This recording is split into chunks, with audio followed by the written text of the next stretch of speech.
Olá a todos e a todos, meu nome é Lucas Guimarães, eu sou investigador da Polícia Civil de Minas Gerais, também sou psicólogo de formação, mestre e doutorando em Psicologia Social pela Universidade Federal de Minas Gerais, e o objetivo desse vídeo, né, uma pequena aula, é parte do processo de credenciamento de professores para a especialização Lato Sensu em Criminologia da Academia de Polícia Civil de Minas Gerais, em especial para a candidatura à disciplina de Profiling Criminal e Indícios Comportamentais. E, para tanto, eu separei um pequeno tópico do conteúdo dessa disciplina, que é a relação entre paradigma indiciário e elementos comportamentais, né? Ou, melhor dizendo, a relação, a tomada de vestígios, de indícios comportamentais, como elementos significativos para a construção de hipóteses, conforme o paradigma indiciário. Mas bem, antes da gente avançar, né, é preciso a gente estabelecer as bases dessa nossa conversa.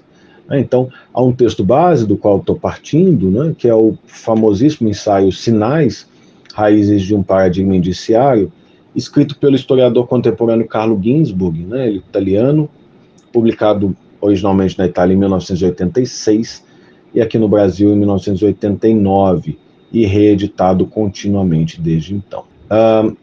Nesse texto, né, aqui uma citação direta dele, o Ginzburg vai dizer o seguinte: se a realidade é opaca, existem zonas privilegiadas, sinais, indícios, que permitem decifrar essa mesma realidade. É claro que ele aqui está dizendo da realidade enquanto objeto do conhecimento, né, e esse mundo é um objeto fugidio, que pode ser alcançado por essas, isso que ele chama de zonas privilegiadas, né, os sinais ou indícios. Mas bem, não dá para a gente falar de um paradigma indiciário sem a gente esclarecer o que é um indício, né? Pois bem, o indício ou índice, a depender de onde se esteja lendo, né, aqui nesse sentido vem principalmente da produção em semiótica, né, e mais especificamente da produção de Charles Sanders Peirce, né, o norte-americano. E o indício ou índice é aquele signo, né, então lembrando, signo é a relação, né, o conjunto de uma ideia, um som ou uma imagem acústica e um significado, né, mas é um signo que tem com o objeto a qual ele representa, tem uma relação de continuidade. Então o melhor exemplo de todos é, sem sombra de dúvidas, a fumaça. A gente diz, o dito popular diz, onde há fumaça há fogo, né? Porque a fumaça é um signo que tem com o fogo uma relação de continuidade. Então, vendo fumaça, a gente não necessariamente precisa ver fogo para deduzir que há fogo, né? Então, a fumaça é esse indício, né? Esse sinal, esse sintoma do fogo, né? E o Ginzburg vai chamar a nossa atenção para 4 campos da ciência, principalmente, né, ou 4 campos do conhecimento, que lançam mão do paradigma indiciário, né? Esses campos são a medicina, a psicanálise, a semiótica, mas também a história da arte, né, aí as duas compreendidas como uma coisa só, ainda que não seja, né, e a investigação criminal, né?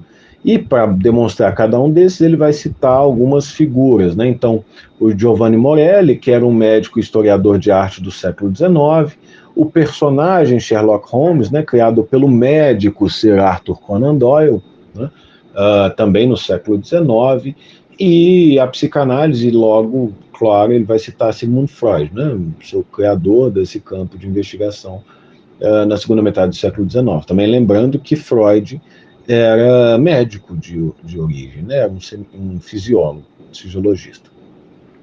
E, coincidentemente, não tem nenhuma coincidência nisso, né? Os 3 são pensadores do século XIX, né? Os 3 são pensadores modernos, da modernidade. Pois bem, tendo então entendido o que é um indício, né? Esse vestígio, esse resto, essa marca que nos permite, por dedução, criar uma explicação, né, de modo dedutivo, né, o que o Ginzburg vai dizer para a gente é que essa coleta de indícios, sintomas, signos pictóricos, sinais, permitem a construção de uma narrativa, ou de uma explicação narrativa, né, que o Ginsburg chama de venatória, porque as origens históricas desse método, né, dessa forma de raciocinar, dessa lógica, é a caça, né, são os caçadores, é uma origem mítica, ainda que histórica. Né? Só que ele vai dizer que não basta observar os indícios, né, ser capaz de notá-los, né? É preciso que se tenha uma história, essa história, o sujeito que observa os indícios tem uma história de vida, né? Essa história se traduza em experiência, que permite que ele interprete esses indícios, né? Ou seja, que ele os analise, compare com a sua experiência, classifique esses indícios e, a partir desses 3 processos, estabeleça uma hipótese dedutiva, né, de modo narrativo sobre aquele evento, né, sobre o evento ao qual ele está diante. Né. E o Ginsburg também vai chamar a atenção que o indício, apesar de ser analisado à luz da experiência, é individual, né, e as suas conclusões não são amplamente generalizáveis, o que faz todo sentido para a investigação criminal, por exemplo. Né? Nós partimos de um histórico da experiência dos indivíduos, mas também da experiência institucional, né, de outros casos, diante de um caso novo, né, a gente parte de outros casos semelhantes, por analogia, com os quais aquela instituição também se deparou, e a partir dessa semelhança a gente coleta indícios que reforçam essa impressão e nos permitem chegar a uma hipótese explicativa sobre o que aconteceu. Ou seja, o que Ginsburg está chamando a nossa atenção é a existência de um método, uma proposta de um método interpretativo centrado no resíduo, no dado marginal, mas que é considerado revelador. Quando a gente pensa de novo na investigação policial, por exemplo, uma mancha de tinta, uma mancha de sangue no chão nos dirá muita coisa a partir do seu formato. Do seu formato, nós vamos saber se aquela mancha foi produzida por gotejamento, por arrasto, por empossamento. E se a questão do paradigma indiciário não estiver suficientemente clara, é importante a gente lembrar como ela aparece muito na nossa contemporaneidade nomeada, né, que é na semiologia médica.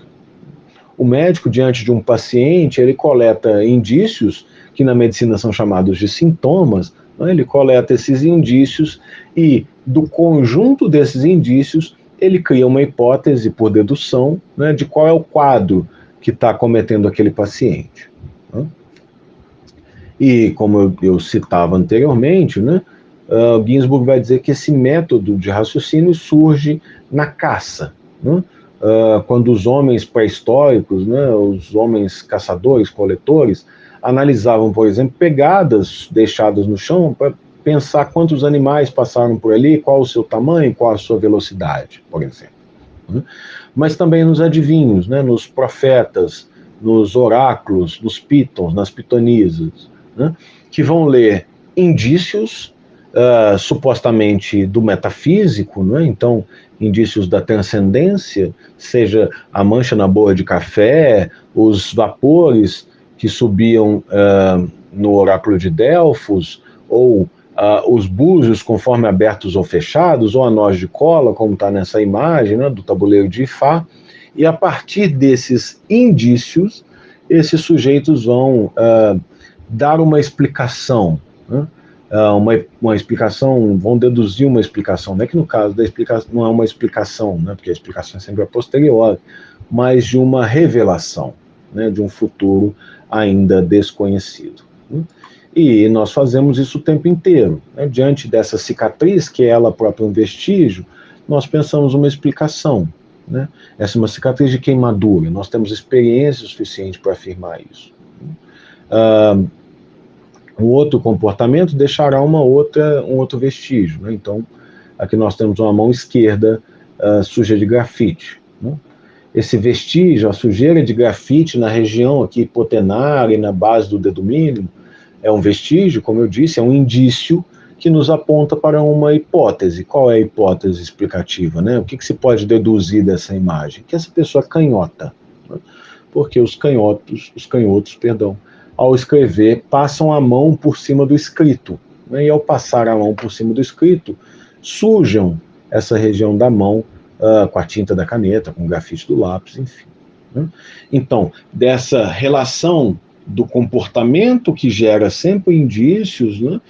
Nós produzimos hipóteses, isso vale desde coisas banais, como se alguém é destro ou canhoto, até a explicação de eventos maiores, como quem cometeu um crime ou em quais condições cometeu um crime. Né? Bem, era isso, né? A ideia era que fosse só um aperitivozinho desse conteúdo para fins avaliativos. Né? Agradeço mais uma vez a oportunidade, me coloco à disposição da Academia de Polícia e espero que possamos nos rever em breve. Um grande abraço a todos e a todas e até uma próxima.